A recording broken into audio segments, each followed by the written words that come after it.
tardes, ¿cómo están? Esperamos un ratito más, ¿les parece? Sumen todos y arrancamos. Buenas, profe, ¿cómo están?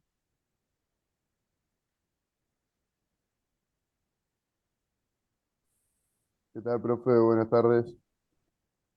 ¿Se escucha bien mi audio? Sí, muy bien.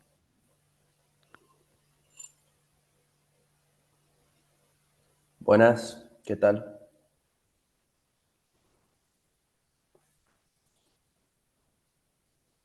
Buenas tardes para todos.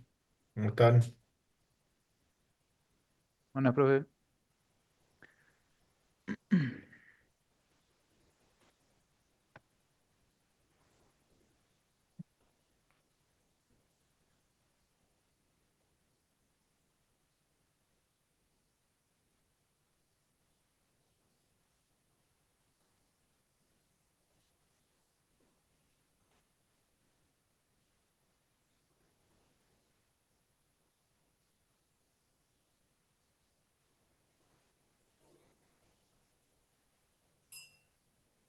Mm.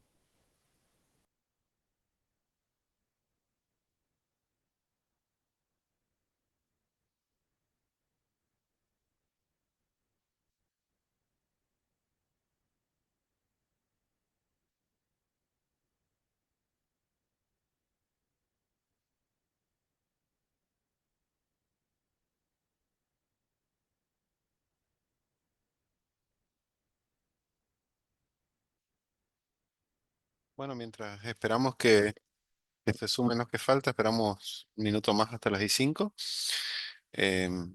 Bueno, ahí conectados cerca de 100 personas. Nosotros tenemos de la clase pasada que se comenzaron a formar los grupos. Creo que no tenemos tantas personas en los grupos, entonces asumo que hay gente que todavía no formó grupos. Eh, Te pueden mandar a vos, Juan, por mail o lo seguimos haciendo la semana que viene, la clase que viene, la conformación de grupos. Sí, pueden enviarme a mí o... Sí, tal vez sea mejor así. No sé si tienen acceso a mi correo, de última se lo mando por el chat. Sí, sería buenísimo. Y, y bueno, y recuerden también para la clase que viene, ya ir con eh, el tema que quieren trabajar y idealmente ya el modelo de datos. Entonces se va viendo el alcance de ese proyecto y si hay que acortarlo o no por el tiempo que tenemos o sumarle alguna cosita si es muy cortito.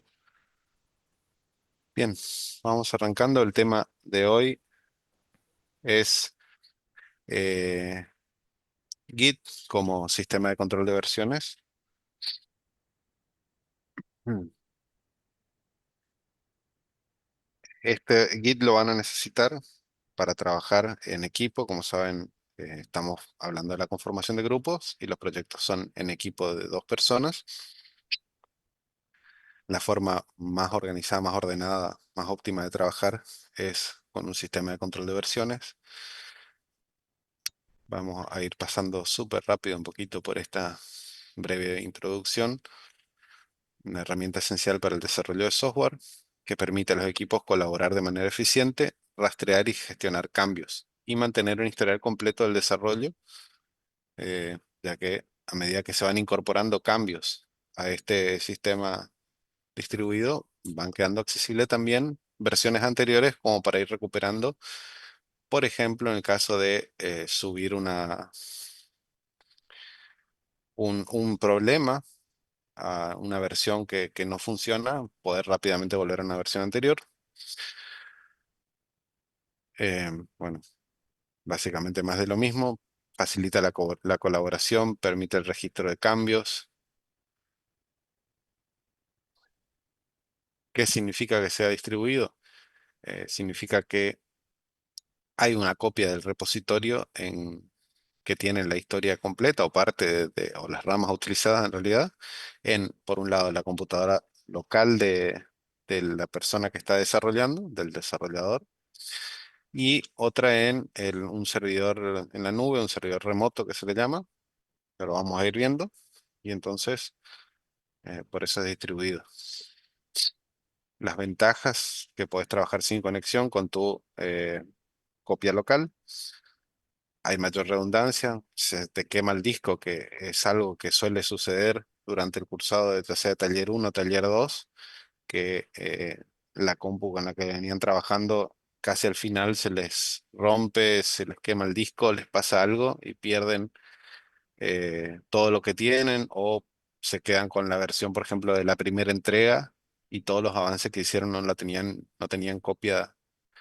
En taller 1 suele pasar, no tenían copia, ya sea en Drive, en otra compu, en un pendrive o en Git, y entonces tienen que arrancar de nuevo.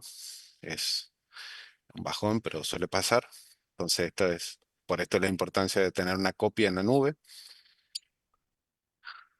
Facilita la colaboración, permite trabajar con ramas y un desarrollo descentralizado. Vemos rapidito lo que son los términos más usados. Repositorio, que es una colección de archivos y su historial de versiones gestionado por Git, y puede ser local o remoto. Commit, lo van a escuchar mucho, representa un conjunto de cambios realizados en los archivos del repositorio en un momento específico. Cada commit tiene un mensaje descriptivo del cambio realizado. Rama es una línea de desarrollo independiente en el repositorio. Se utiliza para trabajar en nuevas características o solucionar problemas sin afectar la rama principal, que por lo general se llama main o master. Entonces vamos a ver que la rama es que te da independencia de vos modificar cosas sin afectar lo que tú estás trabajando y sin afectar el código que esté en main o master, que generalmente es lo que suele estar en producción. Después vemos lo que es merge o fusión, que es un proceso de combinar los cambios de una rama en otra, suponiendo que yo comencé a trabajar en la funcionalidad de login y para trabajar en esa funcionalidad en mi computadora creé una rama que se llama login, que esa rama partió de la rama main en la que estaba el código estable. Yo comencé a trabajar la funcionalidad, una vez que la completé, hice todos los tests, todas las pruebas, funciona todo perfecto mi nueva funcionalidad, entonces hago un merge y ese merge lo que va a hacer es fusionar, unir mis cambios, subir mis cambios a la rama main y pasar eso a producción, por ejemplo. Conflicto es cuando ocurre cuando dos ramas tienen cambios en la misma línea de un archivo y Git no puede determinar cómo fusionar esos cambios. Y esto debe resolverse de forma manual por el desarrollador. Por ejemplo, los dos miembros del equipo que van a conformar ahora ustedes están trabajando sobre la misma rama y modificando justamente el mismo archivo. Y en específico la misma línea. Entonces, al momento de hacer un merge, em, ¿qué pasa? Ocurre que el cambio que intenta introducir el miembro 1 también fue modificado por el miembro 2. Entonces Git no sabe qué cambio mantener, si el que hizo un desarrollador, el que hizo el otro, o el que ya estaba. Y entonces ahí es donde se produce un conflicto, que se llama así conflicto, y le presenta una pantalla al desarrollador para mostrar, bueno, qué versión estaba antes, qué versión está ahora, y qué querés hacer con eso. Si querés conservar como estaba antes, pisar lo que con tus cambios, o una fusión de los dos. Es decir, bueno, conservo ambos cambios siguiendo esto. Los conflictos depende del código que sea s- del lugar que sea, digamos, va a ser una forma de resolverlo, u otra es simplemente analizar cuál es el problema y decidirnos. Clonar significa clonar un repositorio básicamente, crear una copia completa del repositorio en otra ubicación, ya sea en tu máquina local o en un servidor. Por lo general, cuando llamamos clonar es, a ver, por ejemplo, estamos trabajando ya eh, en un, en un desarrollo y de repente, no sé, te compraste una notebook y querés comenzar a trabajar en tu notebook, listo. Descargas las herramientas, ingresas, clonas el repositorio, o sea, te descargas todo el repositorio de la nube en tu local y seguís trabajando. Básicamente eso es clonar. Después tenemos pull y push, que son bien comunes, tanto como commit, lo van a ver. Pull implica recuperar cambios más recientes de un repositorio remoto y fusionarlos con tu copia local. Y push significa enviar tus commits locales a un repositorio remoto para que otras personas puedan ver y acceder a tus cambios. Entonces, y bueno, y remoto obviamente es un repositorio que está en una ubicación remota en la nube, generalmente, y se encuentra en un servidor como GitHub, GitLab, Bitbucket, depende del que usemos. Nosotros vamos a usar GitHub. Y regla de oro, acá muchos ya deben desarrollar y la deben conocer, pero para los que están empezando, el día de trabajo de un desarrollador generalmente empieza con una reunión de daily con su equipo, donde eh, se, se conectan con sus compañeros y, bueno, hablan brevemente de qué están trabajando, qué trabajaron el día anterior y qué van a trabajar hoy, si tuvieron algún problema o no, si necesitan ayuda con algo. Terminada esa reunión, lo siguiente que se hace es te sentás a trabajar y lo primero que haces es un pull. ¿Qué significa un pull? Descargar todos los cambios que otras personas hayan subido al repositorio cuando nosotros no estuvimos trabajando o cuando nosotros no estuvimos. Entonces, antes de empezar a trabajar sobre algo, descargamos todos los cambios que haya. No se preocupen, no va a pisar lo que ustedes están trabajando porque probablemente estén trabajando sobre una rama propia. Por lo general el pull se hace sobre la rama principal. Entonces, descargas, haces un pull y comenzás a trabajar. Terminás de trabajar, ni siquiera terminás de trabajar, o sea, terminás una pequeña funcionalidad, una función que hiciste, una vista, lo que sea, y haces un commit y haces un push. Por lo general, los commits hay que tratar de mantenerlos sencillos, simples, cortos. Eh, tenía más cosas. Bueno, por lo general los commits hay que tratar de no hacer commit kilométricos, sino unos commits chiquitos. Funcionalidad chiquita que haces, subís. Ya, hago un formulario nuevo, hago un commit. Termino mi día de trabajo, hago un push. Subo mis cambios. Siempre y cuando estoy seguro de que eso está funcionando bien, hice los test, pasó todo, subo entonces mis cambios al repositorio para que estén disponibles para mis compañeros de trabajo. Origen es el nombre por defecto que se le da al repositorio remoto, desde el cual es clonado a tu repositorio local. Por lo general, origen entonces es, por ejemplo, GitHub, el repositorio remoto. Revertir es volver un commit, deshacer los cambios introducidos por un commit, que es lo que les comentaba, que pasó algo, algo falló, algo funcionó mal, vuelvo a una versión anterior. Y pull request en plataformas como GitHub y GitLab y también Bitbucket, el pull request es una solicitud para fusionar.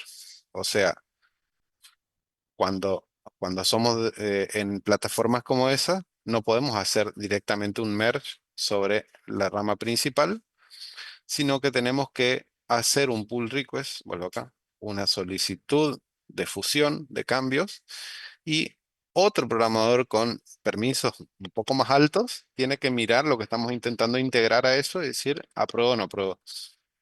Básicamente eso. Por lo general, entonces, se va trabajando, funcionalidad que se termina, cambios chiquitos, se hace un commit. Una vez terminada esa funcionalidad, esa pantalla, se hace un push, se hace un pull request, también lo van a escuchar como PR. Alguien acepta ese pull request y entonces cuando se produce el merge. Por lo general es esa la forma de trabajar. Estos son algunos de los términos más básicos de Git y a medida que vayan trabajando con Git van a ir aprendiendo eso y otros más. Los servidores más comunes son, más utilizados en realidad son GitHub, GitLab, Bitbucket. GitLab por ahí tiene mm, para los que les gusta el open source, no es open source, pero tiene una versión community que la pueden desplegar en su propio servidor. Y en los primeros pasos, entonces, para comenzar, vamos a crear un repositorio en el servidor. Acá está la documentación de cómo empezar a crear un repositorio. vamos a clonar el repositorio en nuestro sistema local y ahí ya podríamos empezar a trabajar. Nosotros en realidad lo vamos a hacer al revés. En lugar de crear primero el repositorio remoto, lo que vamos a hacer es, mediante la herramienta de Visual Studio, que es la que vamos a usar, vamos a crear el repositorio en local y lo vamos a subir. Vamos a hacer el trabajo opuesto digamos, la otra forma, y ahora les voy a explicar bien por qué. Súper rápido esto para que lo vean después más tranquilo. Hay varios flujos de trabajo, les dejo algunos acá más conocidos. Flujos de trabajo con Git. Por un lado tenemos el flujo centralizado, que es más parecido al SVN. El que les estuve comentando un poco, que es la rama de función. La idea es que estos circulitos que se ve acá arriba, que son la rama principal, en un cierto momento del tiempo, supongamos que esto es una línea temporal, en cierto momento del tiempo se produce una bifurcación, se crea una nueva rama, haciendo un poco de analogía a un árbol, se entiende por qué es rama, se crea una bifurcación de la rama principal y en esta metemos.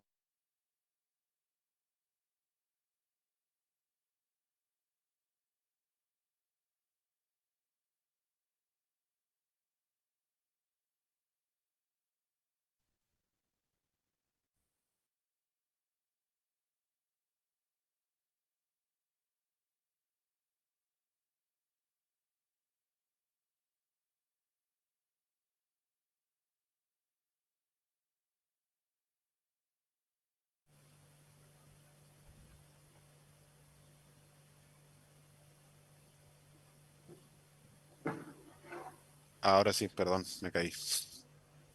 Ahí Eh, volviste.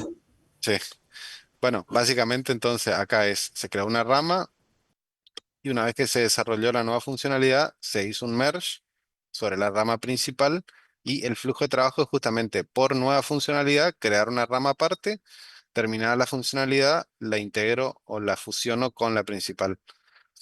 Otro flujo de trabajo muy utilizado, pero ya más en equipo quizá un poco más grande, en proyectos más grandes, es Git Flow, donde tiene un poco más de estructura, es quizá un poco más burocrático la forma en la que se trabaja, pero cuando se tiene software en producción es súper útil, ya que tiene una estructura de rama José, principal, rama de desarrollo. José, Sí.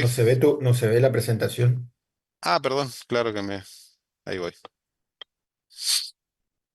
Tenés razón. Ahí está. Bueno, esta es por ahí la más usada en equipo un poco más grande. Después la ven tranquilo, acá tienen la documentación. Y después tenemos otro tipo de trabajo, generalmente utilizado como repositorio público de código abierto, además. Ahora lo que me interesa mostrarles y avanzar un poco es en esta otra presentación, en la que vamos a comenzar ya directamente con esto, a usar directamente GitHub con Visual Studio. Primer paso, crear una cuenta gratuita en github.com. Vamos a iniciar nuestro Visual Studio. Yo ya lo tengo abierto acá. Lo primero que vamos a hacer, en este caso, vamos a crear un proyecto nuevo. Yo estoy por arrancar con mi proyecto, así que voy a crear uno nuevo. Me sugiere las plantillas. Quizá no lo vean, pero bueno, acá tenemos diferentes tipos de aplicaciones que podemos construir. Aplicaciones de consola. eh, tenemos aplicación de Windows Form con C Sharp. Aplicación de Windows Form con Visual Basic. Creo que son estas dos las que deberían usar, alguna de las dos. Yo voy a seleccionar la que es con C Sharp. Le voy a dar siguiente. Me pide el nombre del proyecto. Proyecto taller 2. Me da la ubicación donde se va a guardar el repositorio, nombre de la solución. Le voy a dar siguiente. Framework a utilizar. El siguiente.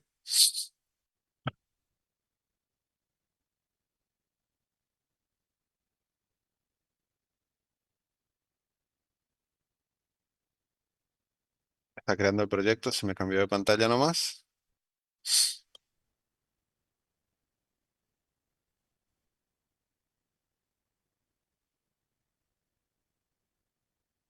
Es un poco pesado el Visual Studio y el Zoom también, así que ténganle un poquito de paciencia a mi compu. Bien, en este punto tenemos este primer formulario por donde deberíamos empezar, pero antes de arrancar a hacer cualquier cosa, tenemos acá arriba, en el menú, la cuarta opción en este caso de mi IDE es Git. La primera opción de Git es clonar, segunda es crear repositorio Git. Voy a ir por esa, crear un nuevo repositorio Git. Y ya me dice que va a crear un repositorio Git, que va a enviar los cambios a un nuevo repositorio remoto, y me da dos opciones, GitHub y Azure DevOps, o que puedo seleccionar un repositorio remoto existente o puedo trabajar solo en local. Voy a ir por la primera opción de GitHub.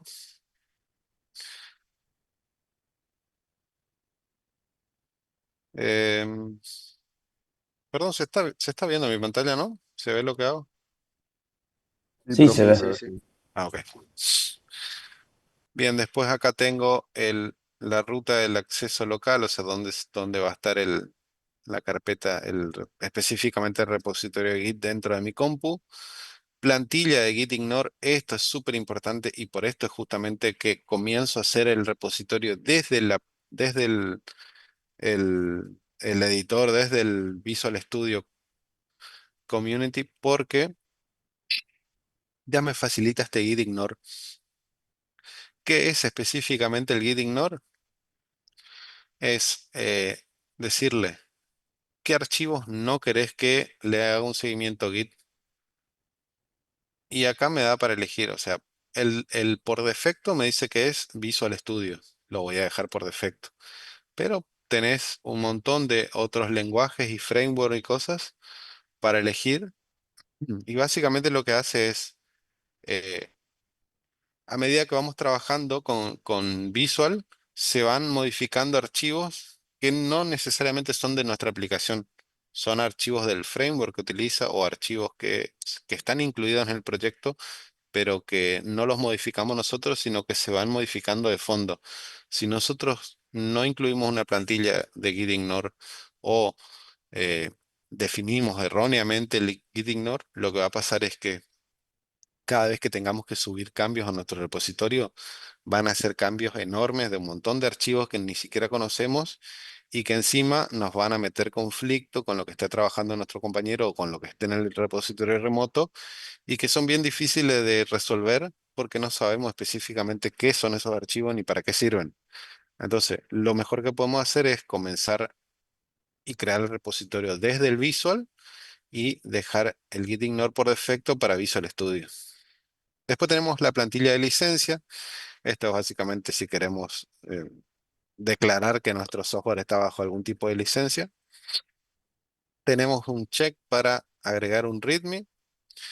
README es básicamente un archivo de texto con formato Markdown, en el que ustedes van a poder dejar la documentación, ir escribiendo, anotando cosas.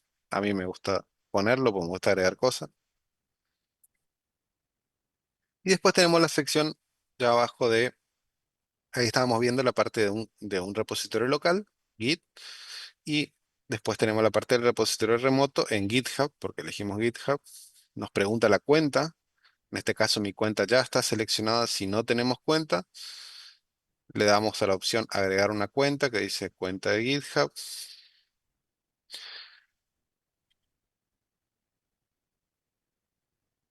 Inmediatamente se abre github.com/login, me pide que inicie sesión. En este caso tengo recordado mi cuenta. Y si no, tengo acá abajo el botón crear una cuenta o el single sign-on de Google, por ejemplo, o Passkey. En este caso yo ya tengo iniciada sesión, no voy a continuar por acá, simplemente voy a elegir mi cuenta, que ya está cargada. Me va a preguntar quién es el propietario, como en este caso tengo varias organizaciones en mi cuenta. Voy a dejar la mía. Nombre del repositorio lo voy a dejar como está, es el mismo nombre que le definí al proyecto. Puedo agregar una descripción y acá muy importante, último check que se ve acá, repositorio privado.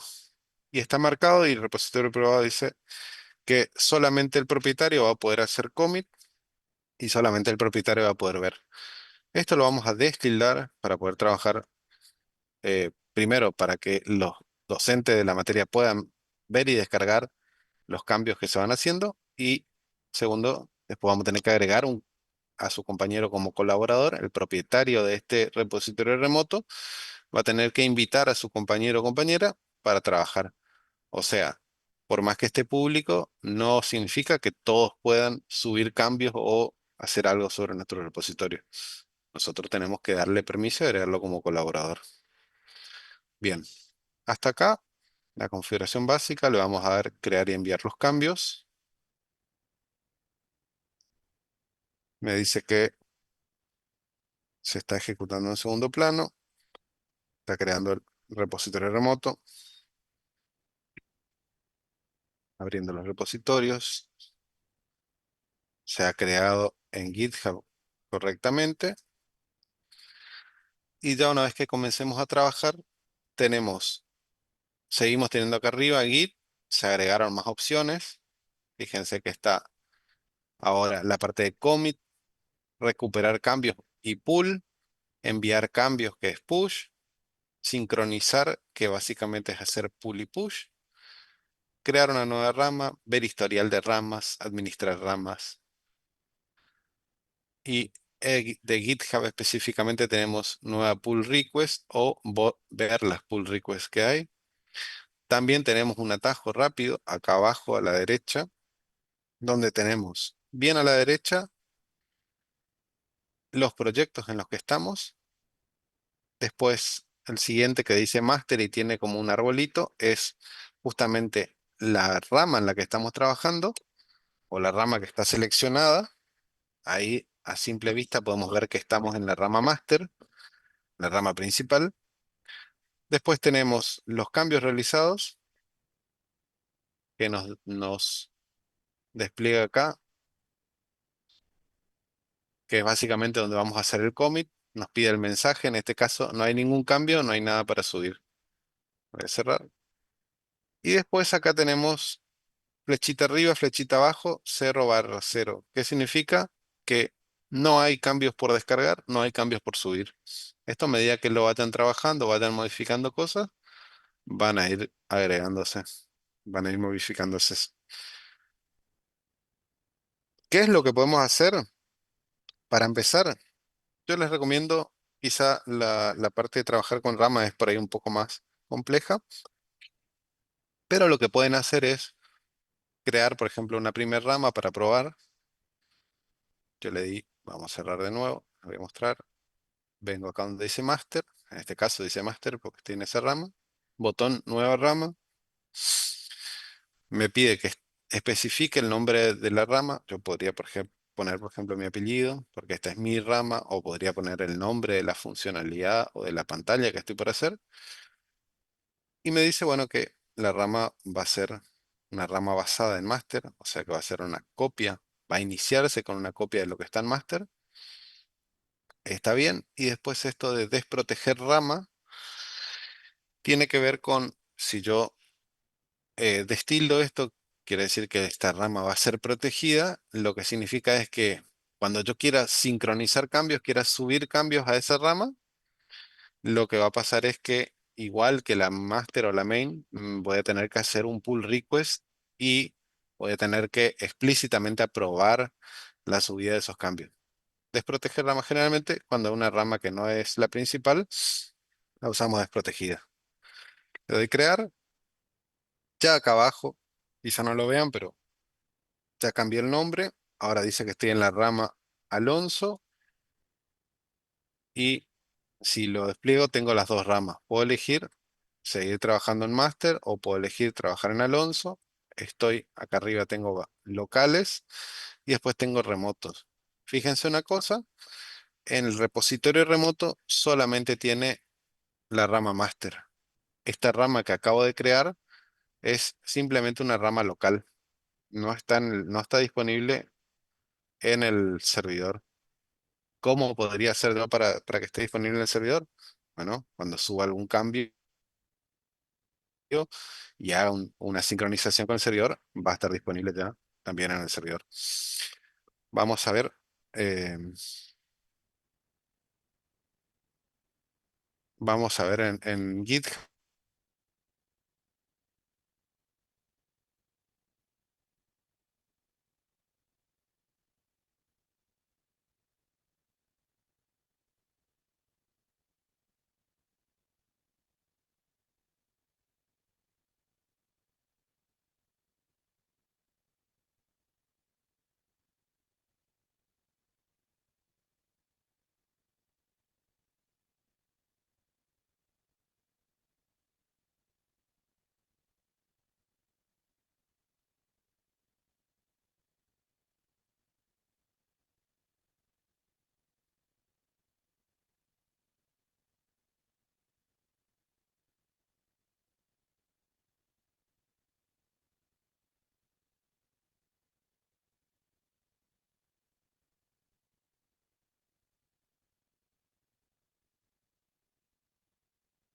Acá estoy para iniciar.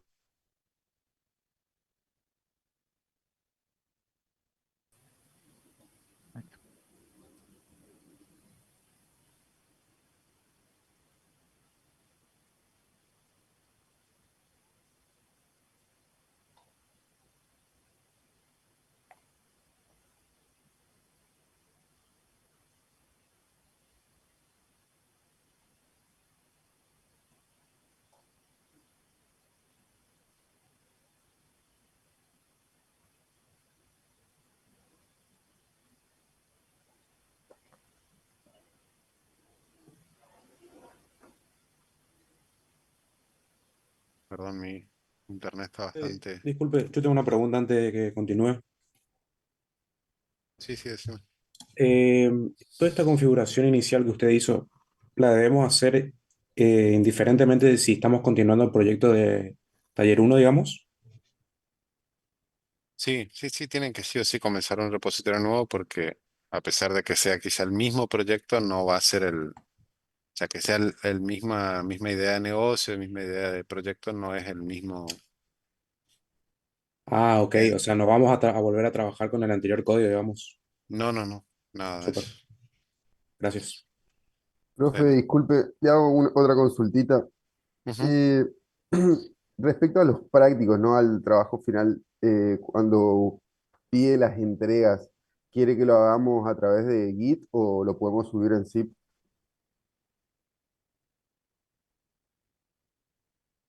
Si quieren para probar el Git, podrían hacerse un repositorio que sea de los prácticos e ir subiéndolo, pero sí, la entrega podrían hacerlo también con el enlace, creo. Bueno, gracias, profe.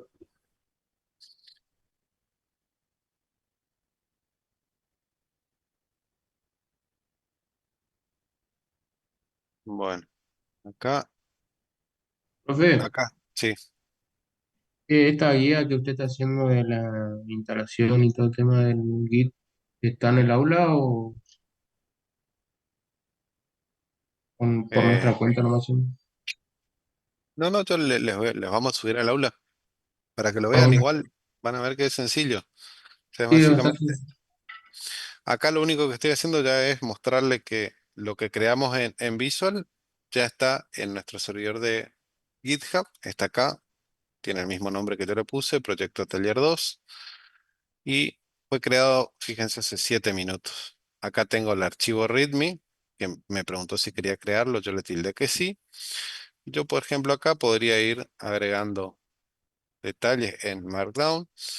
Acá después se busca una guía de cómo es la sintaxis, es bien fácil. O sea, agrego algo y ya fíjense cómo incluso estando en el servidor tengo la posibilidad de modificar algunas cosas. No es lo ideal que hagan cambios acá porque no es un editor completo de texto, pero sí para el README está perfecto. Acá una cosa, me dice que estoy en Proyecto Taller 2, estoy trabajando sobre el archivo readme.md en rama master. Y puedo cancelar los cambios que hice o puedo comitear estos, hacer un commit de estos cambios. Cuando le dé a hacer un commit, me va a pedir, bueno, qué, cuál es el mensaje de ese commit. Por defecto me dice update readme.md, lo voy a dejar así y y me dice, vas a hacer un commit directamente en la rama master o crear una nueva rama para este commit partiendo de esta rama. Yo lo que voy a hacer es directamente en la master porque es simplemente un cambio menor y es para probarlo. Ya lo vemos acá. Y si volvemos ahora a nuestro código, a nuestro proyecto de Visual, a ver si puedo ver los archivos. Un segundo.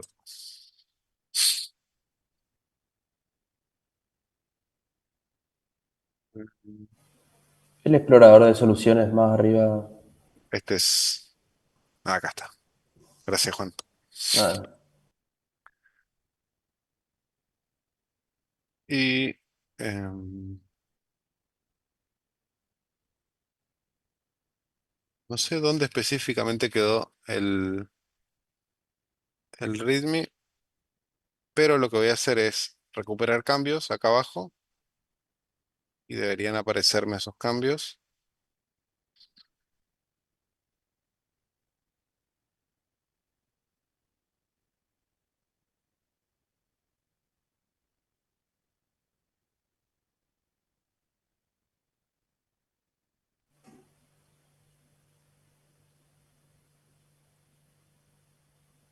Bueno, me dice que en el remote en total tres cambios que se descargaron desde acá, mi remoto, que es en este caso GitHub, de la rama master hacia la rama master, o sea, de la rama master de el remoto hacia mi rama master local. Ahora con esto, yo ya estoy actualizado, puedo comenzar a trabajar, ya no tengo ningún cambio pendiente. Básicamente así funciona. Si yo acá, no sé, hiciera alguna modificación, agregara algo, cambiar algo, también tendría que hacer subir el código y ya lo vería reflejado acá. Si vamos acá a Proyecto Taller, que es la base, entramos a Proyecto Taller, tengo el Form 1 Designer, que es el que estoy viendo acá en pantalla, este Form 1,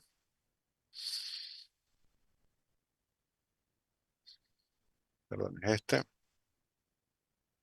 Y si yo fuera modificando y subiendo cambios, los voy a ir viendo reflejado acá. Volvemos a la base, acá van quedando la descripción de ese mensaje del commit que dejamos, lo vamos viendo acá, el último mensaje del commit. Acá nos dice que hace 2 minutos hicimos un commit sobre esta rama. Acá tenemos para ver en qué rama estamos. Y nos dice que acá que en el servidor remoto hay una única rama que es master y lo último que se actualizó hace 3 minutos. Se hizo con el nombre update readme, que si entro acá veo específicamente qué fue lo que se cambió. Estoy viendo que se modificó un archivo, que se sumaron 3 líneas y se borró una. Entonces, para eso sirve. Con este identificador sabemos que este commit, quién fue el autor de este commit, cuándo hizo este commit, sobre qué rama se hizo el commit, o sea, sobre qué rama se modificaron los archivos y específicamente en rojo qué se eliminó y en verde qué se agregó.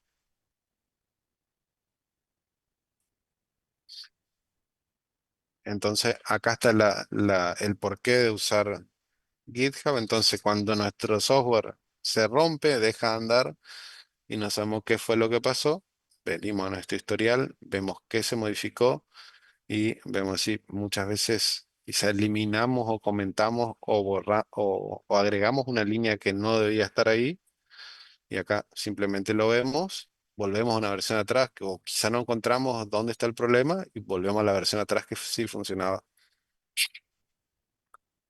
¿Hasta acá alguna duda? ¿Alguien quiere saber algo?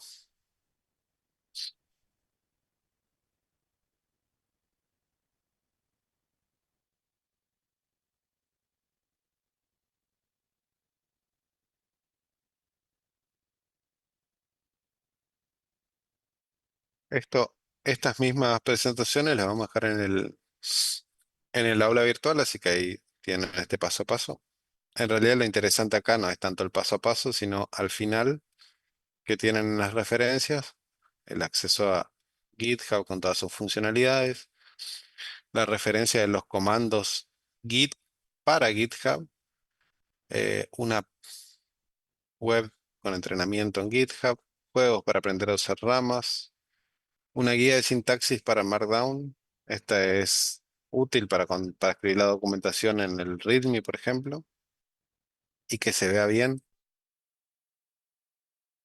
Muchas veces habrán visto repositorios de Git que tienen imágenes, que tienen textos con buen formato. Bueno, se lo hace con Markdown. Y después tienen un curso gratuito de GitHub con certificación de LinkedIn que pueden.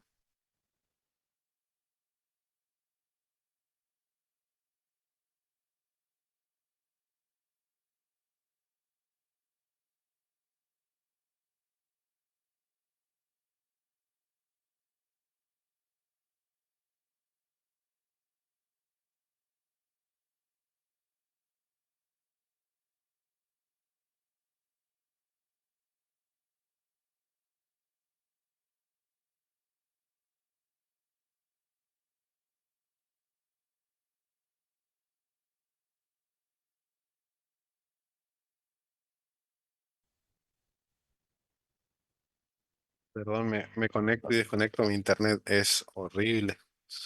Em, bueno, me dice el profe Carruthers que por defecto no se muestra en visual el archivo README, que está como oculto, que hay que hacer clic en ver archivos ocultos. Este, bien, hasta acá lo que tiene que ver con GitHub, la idea es que para comenzar su proyecto, creen un repositorio, idealmente lo creen desde la herramienta Visual Studio que van a usar, y no hablo de Visual Studio Code, sino de la suite completa de Visual Studio. En este caso yo tengo la versión Community, creo que es 2022, del Visual Studio. Ujú. Y que comiencen y después de eso, vamos a ver esa parte que no está acá. Ahí les comparto pantalla de nuevo.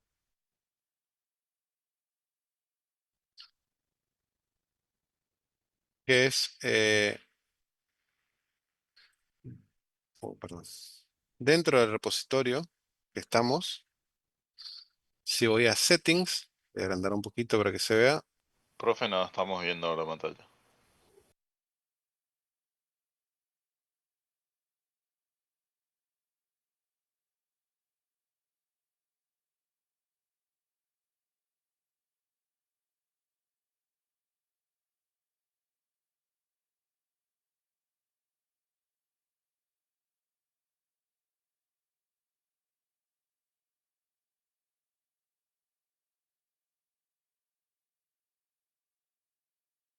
Perdón, me olvidé de desconectar. Vuelvo a donde estaba. Entonces, acá en la sección Settings, dentro de GitHub, estamos acá en la web de GitHub, con mi sesión iniciada, dentro del proyecto específicamente que trabajé, dentro del repositorio que creé, pestaña Settings, colaboradores, que es uno de los primeros, y acá no tengo a nadie invitado aún para colaborar. Voy a agregar personas. Acá mi compañera con el que voy a trabajar, me tiene que pasar su nombre de usuario o email que está registrado en GitHub. Y acá yo buscaría a la persona. Fíjense que están todas las cuentas. Yo comienzo a buscar aparece un montón de gente que no sé quiénes son. Por eso es importante saber el nombre de usuario o el email completo. Seleccionan a la persona y le dan agregar al repositorio.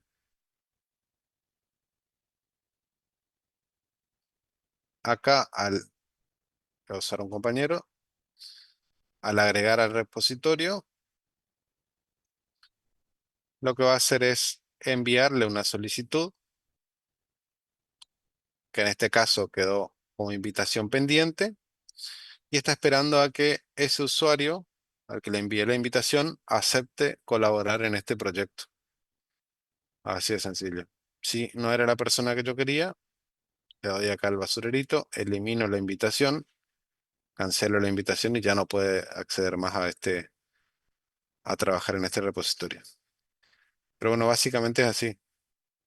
Uno de los miembros del equipo va a ser el propietario del repositorio, el otro miembro del equipo va a ser invitado a colaborar y después ya ese colaborador se le va dando más o menos permiso también para que, eh, bueno, ahora no voy a tener nadie como colaborador, pero después, bueno, le pueden permitir más o menos acciones, depende de qué rol ocupe dentro del proyecto. En este caso deberían tener los dos todos los permisos posibles.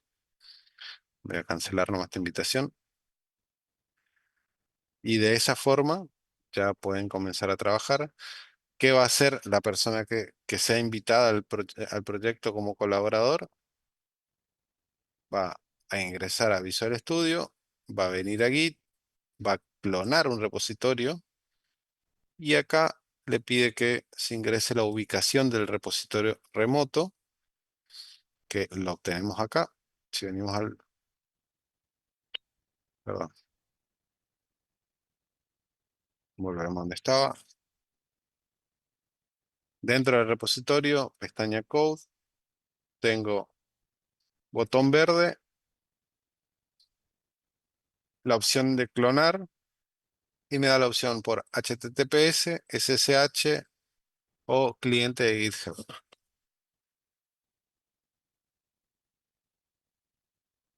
Yo iría por la más fácil, la HTTPS. Copiamos acá. Y ya tengo incluso los atajos de abrir en GitHub Desktop o abrir con Visual Studio o descargar el repositorio en sí. Pero lo más fácil es copiar directamente la URL, ir otra vez a Visual Studio, pegar la URL y me dice que, bueno, en este caso la ruta de acceso local no es válida, ya que porque ya tengo un repositorio llamado igual ahí. Le cambio de nombre y con eso le doy clonar. Estoy clonando el repositorio y ya estoy conectado a ese repositorio. O sea, la persona que vaya a trabajar como colaborador va a tener que hacer este proceso de clonar el repositorio en el que fue invitado a colaborar. Entonces, por un lado, un miembro va a ser un miembro del equipo, va a ser propietario del repositorio remoto en GitHub y va a invitar a su compañero o compañera a colaborar como colaborador a trabajar en ese repositorio remoto. Y esa persona que está como colaborador y no como propietario del repositorio va a tener que venir a Git, clonar el repositorio, pegar la URL y clonar. Y acá vemos que se descargó el repositorio remoto. Estamos acá otra vez. Tenemos eh, ramas que tengo disponible, solo master, porque recuerden que estaba solo master en el repositorio remoto. Y el proyecto que tengo es el que creé recién.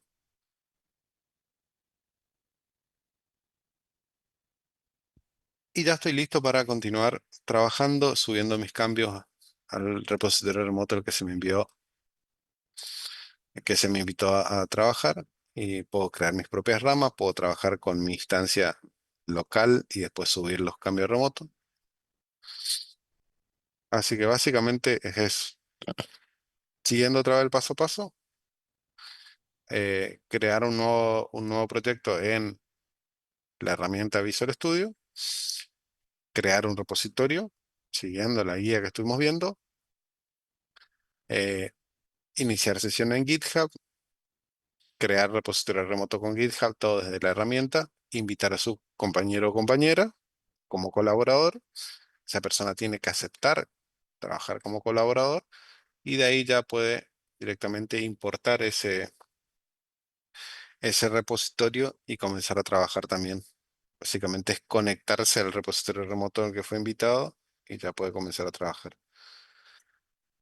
A partir de ahí pueden ir haciendo sus ramas para ir trabajando o, por ejemplo, podrían llegar a ser una rama por cada persona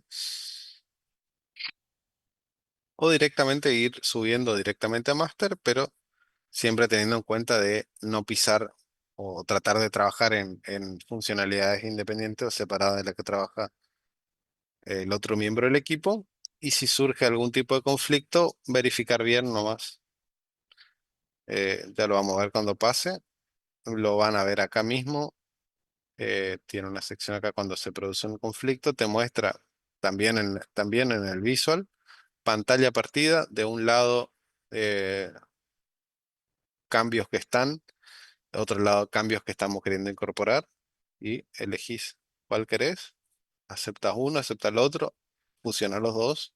Tomar la decisión que sea, resolver el conflicto y está todo, sigue todo ok.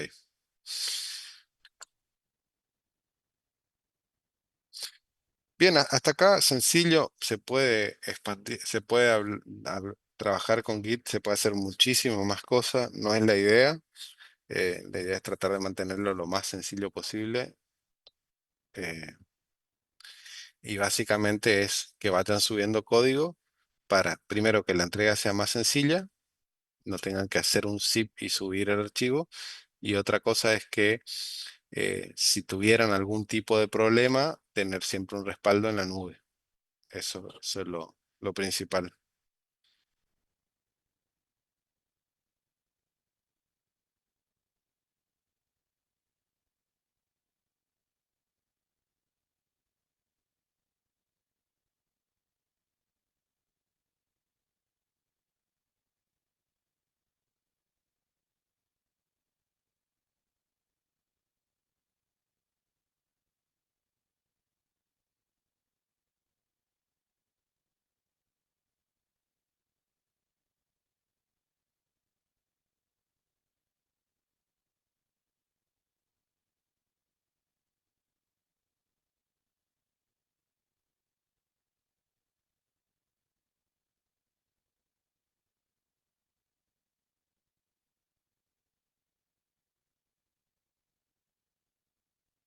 Tomás, pregunta si puedo explicar la instalación.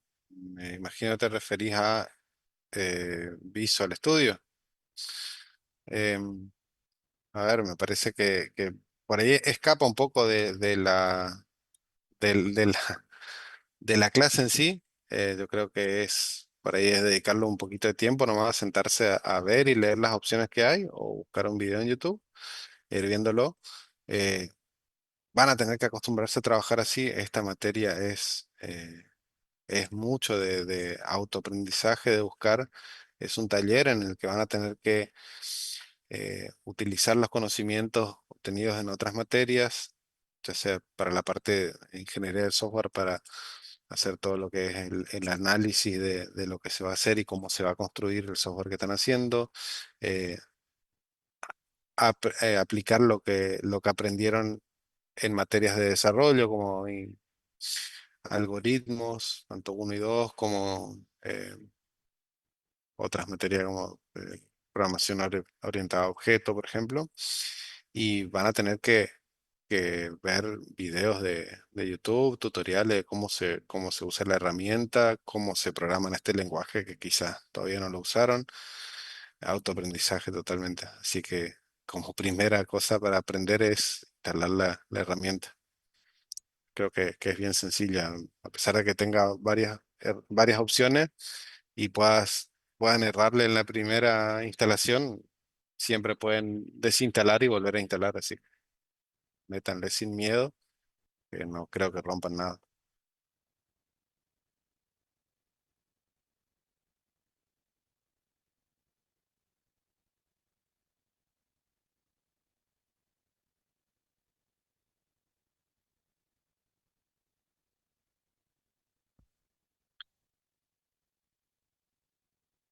Los otros profes, no sé si quieren agregar algo, los Juanes, Luciano, Ricardo.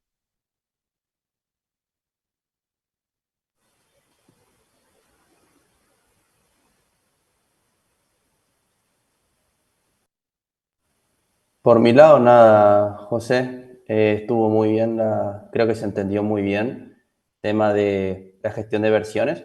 Obviamente los chicos no le van a presentar dudas hasta que lo usen, así que entiendo que por eso no hay preguntas al respecto. Sí, lo mismo, José, de mi parte. Leandro pregunta ahí, Leandro Ponce, si los prácticos hay que realizarlos en un repositorio y subirlo para su evaluación. No, todavía no es necesario que los prácticos trabajen con el Git. La idea del Git es justamente cuando empiezan a trabajar en grupo. Un poco la idea de que empiecen a usar el Git para, como le dijo el profe, para tener un respaldo y para acostumbrarse a trabajar en equipo. Un poco ese también es el objetivo del uso de esta herramienta, porque hoy por hoy el mercado laboral demanda eso. ¿Sí? Sí o sí tienen que aprender a trabajar en equipo y en algún momento juntar los desarrollos que cada uno va haciendo.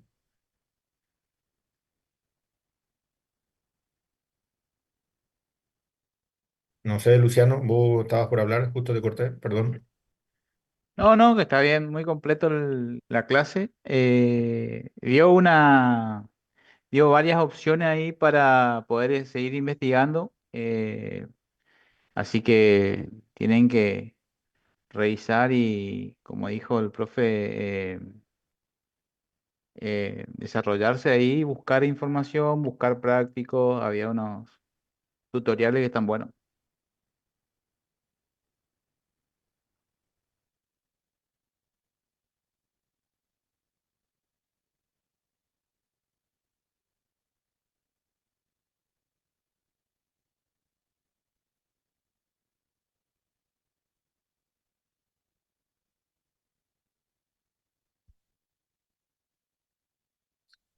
Bueno, si no hay más dudas, no hay más consulta, creo que podríamos ir terminando. Profe, una Sí, consulta. Por ejemplo, para estas clases así virtuales, Sí, ¿cómo es el tema de la asistencia?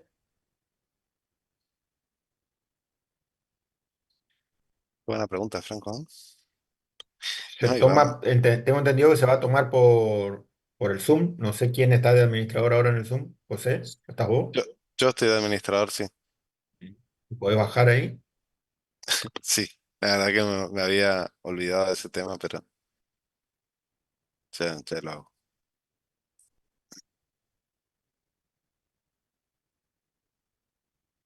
Alguien preguntó también si se grababa esta clase. No, esta clase no se grabó,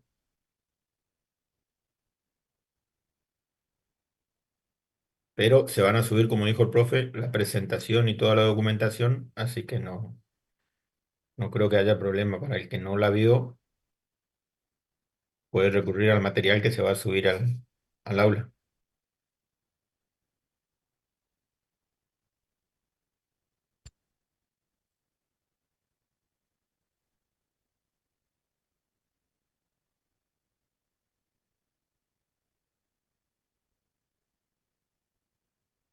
Profe, hay un compañero preguntó si hasta cuándo hay tiempo para encontrar un compañero. No sé si puede hacerlo solo o si debe encontrar otro. Sí, el trabajo es en grupo. Sí o sí tienen que ser dos, excepto que quedemos impar, digamos, ¿no? En la cantidad de alumnos, pero el trabajo tiene que ser de a pares, así que debería buscar un compañero. Si no encuentra, que nos avise el lunes en la clase presencial y vemos cómo solucionamos. Para Cristanchi es la respuesta esta. Tomás dice si pueden usar Visual Basic o C, lo que quieran, lo que se sientan más cómodos, Profe, tanto ¿se para me el escucha? trabajo. ¿Sí? ¿Se escucha? Disculpe, tengo una duda. Es sobre el práctico. Sí. Eh, en el punto 9 del práctico uno dice que utilicemos una sentencia en, que tengo entendido que esa sentencia es de Visual Basic, pero si con mi compañero estamos utilizando C Sharp, podemos resolverlo con sentencia C Sharp Sí en es. lugar de... Está contestado más arriba eso, en el chat. Ah, ok, no lo vi, no vi el chat. Bien, Bueno, gracias. de nada. Profe, ¿qué tal? Buenas tardes. Una consulta. La modalidad de libre también está el requerimiento que tienen que ser dos los integrantes del proyecto, o es individual el examen libre para consultar. No, la modalidad de libre es individual, pero se te tiene que hacer un seguimiento al proyecto como si estuvieras cursando la materia, digamos, no es que te vas Sí, el día de la mesa a rendir directamente. está perfecto. Sí, sí, sí, tengo entendido todo eso. Solamente que me surgió la duda si era 2-1, no me acordaba eso No, nomás. podés trabajar con otro en la misma modalidad que esté en tus mismas condiciones, o de última, que esté cursando, pueden presentar el mismo proyecto, pero todas las consultas y la evaluación, como también es acá, la evaluación es individual. Acá el tema del trabajo en grupo es justamente para fomentar esta idea de colaboración y que puedan ir trabajando sobre un repositorio. Se supone que si vos lo vas a rendir libre, eso ya lo hiciste o lo estás haciendo igual, de alguna manera. Perfecto, profe.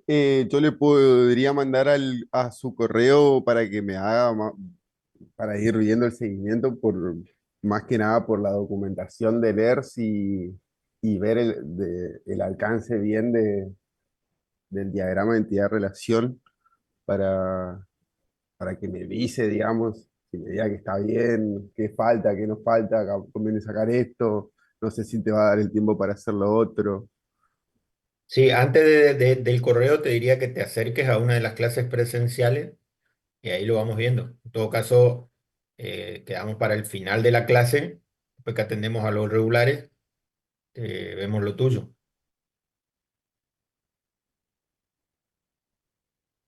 Fíjate que la clase presencial es los días lunes a partir de las 17. Está, está perfecto, profe. Tú le consultaba nomás esto, igual para saber lo de la modalidad libre, pero no, igual lo voy a cursar regular seguramente, pero era para saber nomás. Gracias, profe. Me acercaré presencial y lo charlaremos. Perfecto, hola Abdul.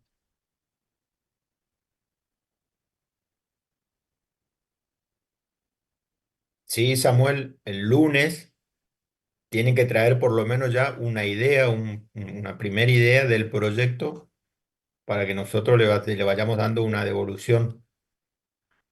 Probablemente no alcancemos a evaluar a todos, pero los que ya tienen más o menos definido, que lo lleven el lunes. Como le dijimos en la clase presencial, la documentación más importante que necesitamos como primera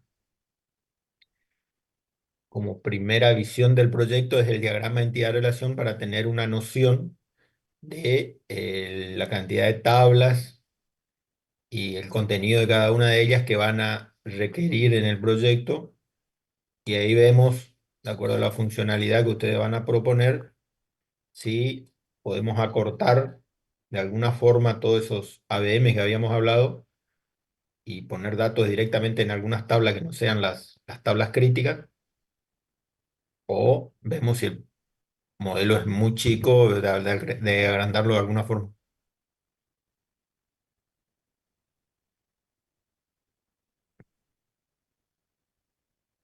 Los trabajos prácticos son individuales.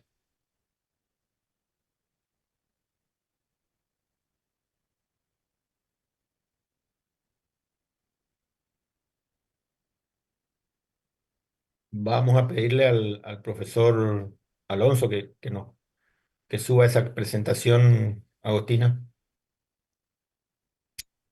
Sí, yo ahora terminada la clase ya subo. La de Esta, la primera clase, dicen acá. Sí, la primera clase. Bueno, esa no ujú, tengo, tendríamos que pedirle a Pedro que sí. suba. Y con respecto a los prácticos, solo decirle, aclararles algo bueno, que vos ya le dijiste en la primera clase, Juan. Los prácticos son obviamente necesarios que entreguen porque es algo que con lo que tienen que cumplir, pero específicamente son para que comiencen a usar la herramienta que van a usar.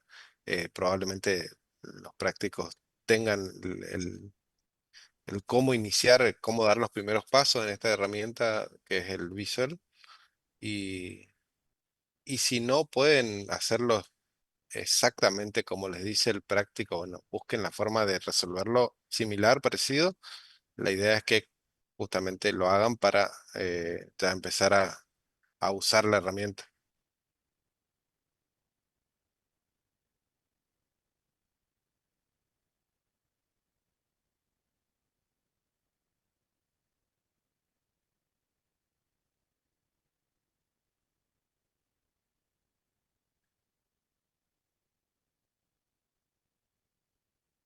Luciano pregunta sobre el final libre. Recuerden que creo que son 3 mesas las que pueden rendir eh, libres. Creo que son 2, 7 y 10, si no me equivoco. Y tienen que, obviamente, trabajar en el proyecto y acercarse un tiempo antes a hablar con los profes, mostrarles lo que están trabajando, eh, que los profes vayan haciendo un seguimiento por lo menos un mes antes de rendir, o quizás más tiempo, depende de qué tan avanzado esté su proyecto. Y en el momento del final es como es presentar la documentación, presentar el proyecto, hacer la entrega y defender el proyecto, como si estuvieran defendiendo durante las clases. Se les va a pedir que muestren todo el proyecto y que muestren el código y expliquen el funcionamiento del código de ciertos lugares. Básicamente eso. Si lo hicieron al proyecto, no hay mucha complejidad en eso. Para el seguimiento del proyecto, podrían comunicarse para horario fuera de clase, podrían comunicarse también con el profesor Alfonso, que está dentro del aula, está su correo, y pedirle un turno, una cita para un día y un horario, porque él está en la facultad de lunes a viernes, a la mañana y a la tarde. Entonces, por ahí algunos no pueden acomodarse al horario del cursado, del grupo que les tocó, podrían coordinar con el profesor Pedro Alfonso para ir en un horario en el que él les diga a hacer consultas determinadas y mostrar el avance del proyecto.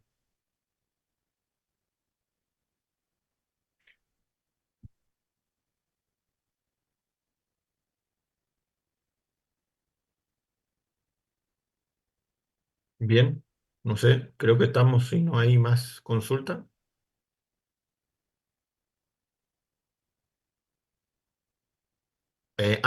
¿Cómo dividimos el lunes? Tenemos el lunes, vamos a tener el mismo tema que este lunes. El aula 5 tenemos de 17 a 18. Y el laboratorio sí tenemos desde las 17 hasta las 20. Entonces, lo que vamos a hacer es, vamos a dividirnos. En el laboratorio van a quedar los grupos del 1 al 20, y vamos a estar algunos profes en el laboratorio.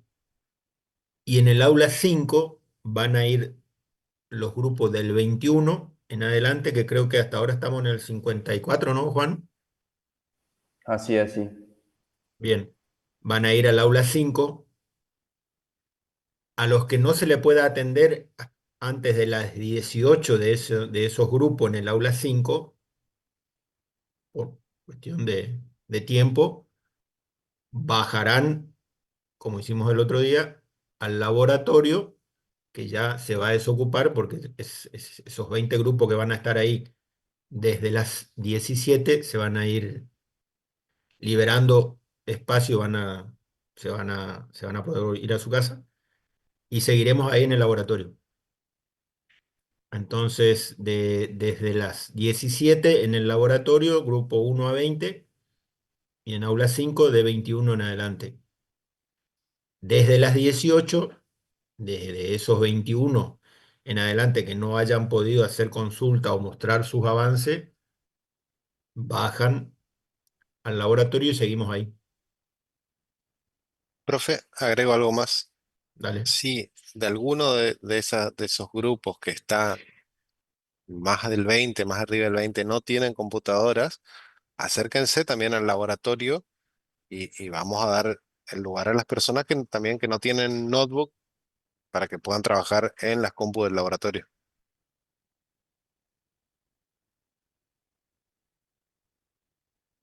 Bien, ahí inclusive podríamos hacer un cambio. La gente que está en el laboratorio por máquina, podríamos pasar al aula 5 y los que no tienen, quedarse en el aula, en el laboratorio.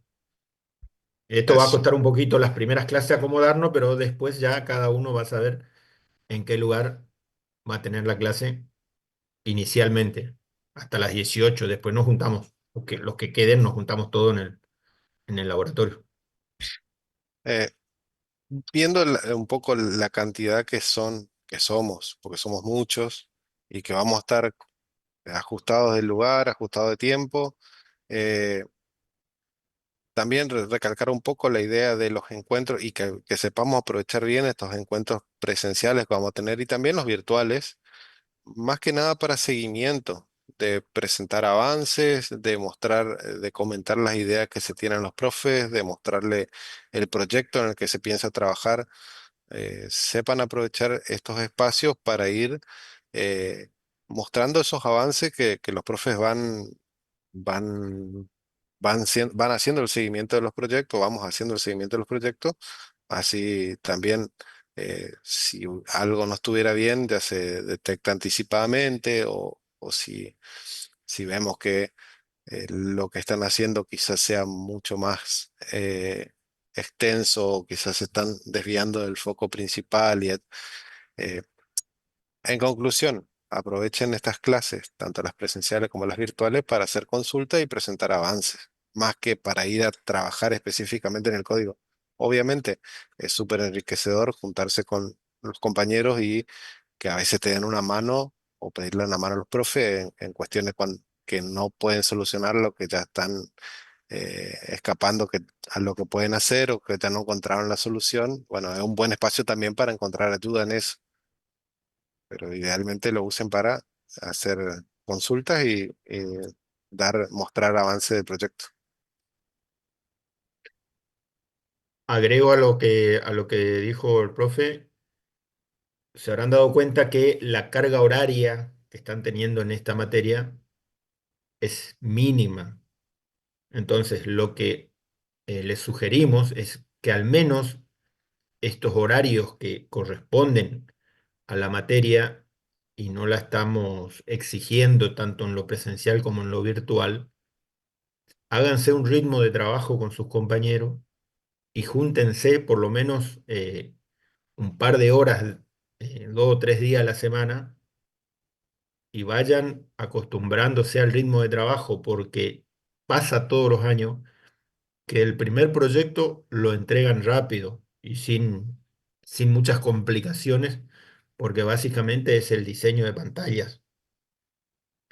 Y se acostumbran a que esa, esa, esa entrega la cumplieron rápido, sin muchas horas o sin mucho tiempo dedicado al proyecto, pero cuando entran a la segunda parte, que es donde tienen que empezar a codificar, se van a dar cuenta que el tiempo que no aprovecharon en la primera parte, lo van a necesitar en la segunda, y si no se acostumbraron a un ritmo de trabajo, se les va a complicar.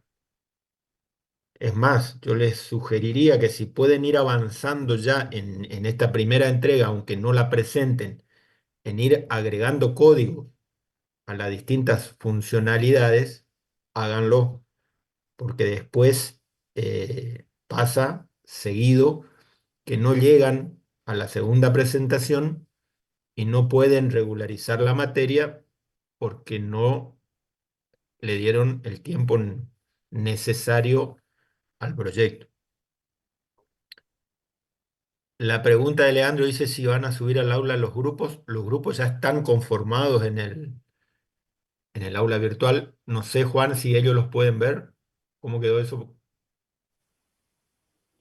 Entiendo que deberían poder verlo, pero de igual manera todos los chicos se acercaron el lunes y sabrán con quién están haciendo grupo, me imagino. O salvo que Perfecto. ustedes... Ahí contestó eh, que ya lo vio, dice. Ya lo vio en la oh, sección de participantes. súper. Ahí está el número de grupo de cada uno y los integrantes.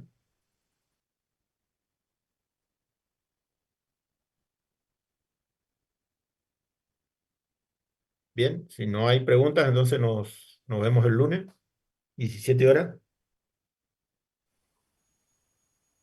Bueno, profes, nos vemos el lunes entonces. Muchas gracias a todos. Vale, José, gracias. Muy buena tu aporte. Gracias. Chao, chao. Subile entonces cuando puedas el PDF. Sí, ya termino, ya cerramos acá y subo. Vale, gracias. Gracias, profe. Nos vemos. Chao, Chao, hasta chao, nos Chao, luego. chao. vemos. Hasta Nos luego. Chao. vemos. Hasta luego. Chao.